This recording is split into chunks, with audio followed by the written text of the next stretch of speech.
Since childhood, I've been faithful to monsters. I have been saved and absolved by them because monsters, I believe, are patron saints of our blissful imperfection, and they allow and embody the possibility of failing. Guillermo del Toro. You're listening to Writing Roots, brought to you by Aspen House Publishing. Welcome to Writing Roots. I'm Lee Hull. And I'm Lee Esses. Why are we talking about monsters when it's December?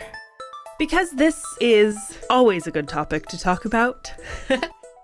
So today's question is, what is the difference between a complete monster and a regular monster? And how do you write one? The quick answer to this question is a complete monster is truly evil. Unlike Del Toro saying in the quote that monsters can be very beautiful, and especially in the art that he creates, it's very true. His monsters are gorgeous in a monstrous kind of way. And that's one of the things that makes his work so signature. But a complete monster is truly evil for the sake of being evil, as compared to a regular monster is more likely to be animalistic. It'll be feral. It'll be opposed to your hero. But it's not going to be evil for evil's sake. So the regular monsters can fit better into Del Toro's definition, where they show us our flaws. Even though they are animalistic in appearance or in some of their actions, there are pieces and parts of them that are very human. So we have had several people on our Discord channel who are writing very unique and interesting kinds of monsters in their story, which is awesome. So we did want to take a question that was posed on our Discord channel and talk about monsters in general. There are a couple of different ways that the word monster is used.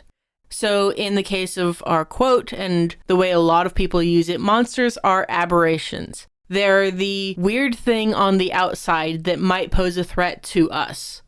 They're often supernatural in some way. You've got the ghosts and the goblins and these kind of creatures that are not normal, so we don't want them interfering in our lives. In a lot of different stories, like Charles Dickens, when you have the ghosts, they are good guys that at first appearance look bad because ghosts are scary. Or in the case of Del Toro, a lot of these creatures are weird and eerie looking and can be scary because they are so different. However, usually they turn out to be the good guys in the end. The complete monsters would be the people who are serial killers or the ones who are wanting to destroy the world. Those creatures who know this act is bad, that's why I want to do it. Now, we are going to sort bad guys into three main categories, just as we talk about them for the rest of the episode. These are ways to think about the challenges that your hero comes across. We're talking about villains, we're talking about monsters, and we're talking about antagonists. Our first category are your villains. These are going to be your humanoids that have a higher sentience. They are often opposed to society as a whole. They are a threat to society as a whole. And they tend to be the most realistic in what they do in your story because simply they can exist out in the world. Your villains are parallels to the real world in what people are capable of here, even if they have the additional benefit of magic or super futuristic science. I feel like this is the easiest category to place that complete monster in. The truly evil, not just opposed to your main character. Sometimes, especially if it's not spec fic, it's the captain of the opposing baseball team. They aren't complete monsters. They aren't truly evil. They're just trying to win the game, so you have to lose the game. You can have those be your villains as well, but if you are having your FBI agent hunt a serial killer who is taunting your FBI agent and just taking pleasure out of the chaos that he's wreaking, that can be a complete villain. Unlike the monsters, it can be a lot more difficult to create that's truly evil.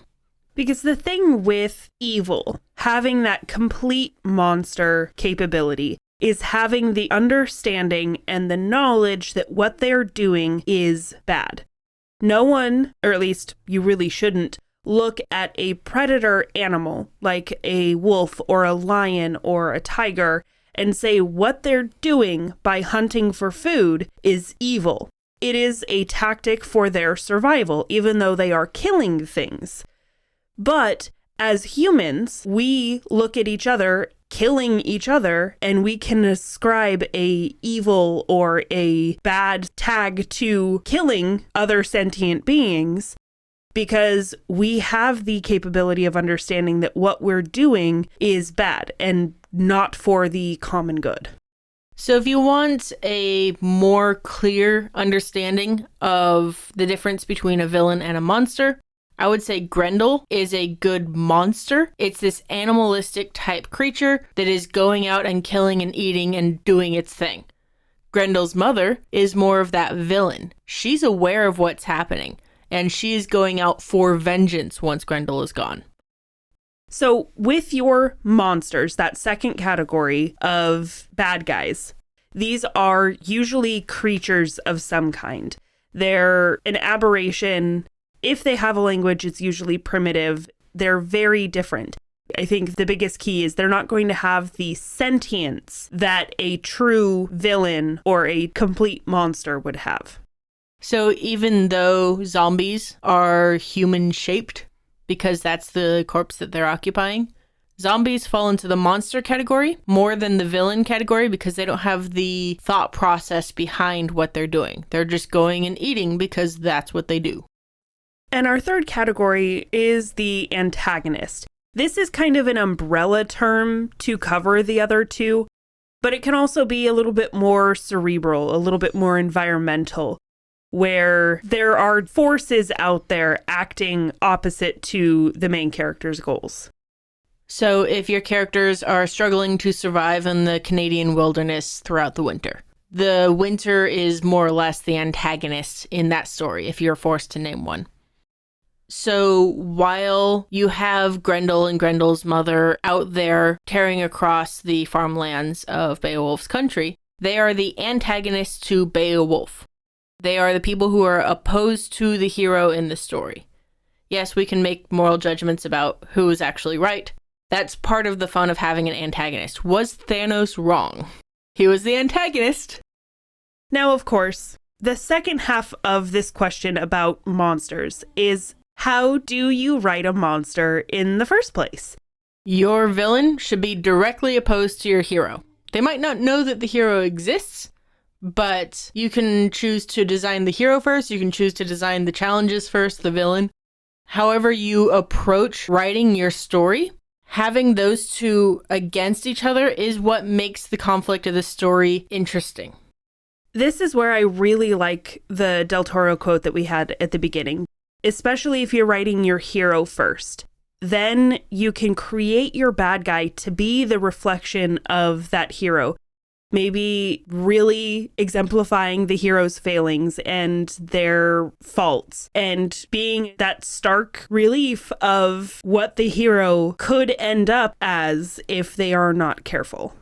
So if you're writing that hero first, lean into the lie that the hero believes about themselves and make the villain personify that lie.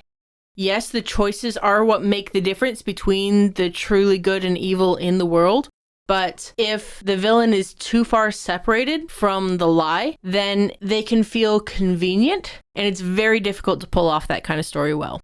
And if you decide to write the bad guy first, then you need to make sure that they have a plan that the hero can then interfere with. You cannot make a bulletproof plan, and you have to create a hero that is just capable enough to cause problems.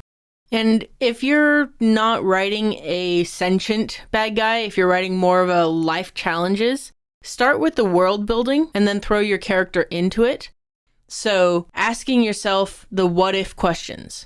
What if humanity lost track of time somehow? How would that happen? How would that affect society? Now let's throw our character into it, and what are their unique perspectives versus societal perspectives, and all of that. We wanted to address one more thing about how do I write a good monster, and that is make sure that they have motivations. Having that motivation makes us believe and therefore hate the villain so much more.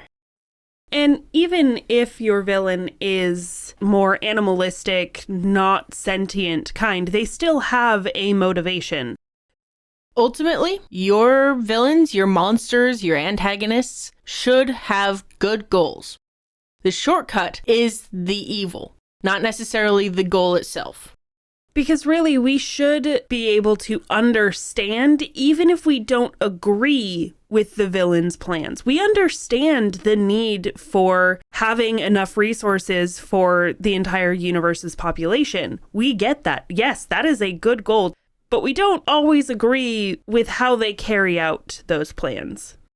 It is very rare to have that mustache twirling evil for evil's sake kind of villain. You can write those, especially if you're writing a lot of commercial fiction. You can do a lot of things to make someone feel bad. We've done an episode on villains in the past.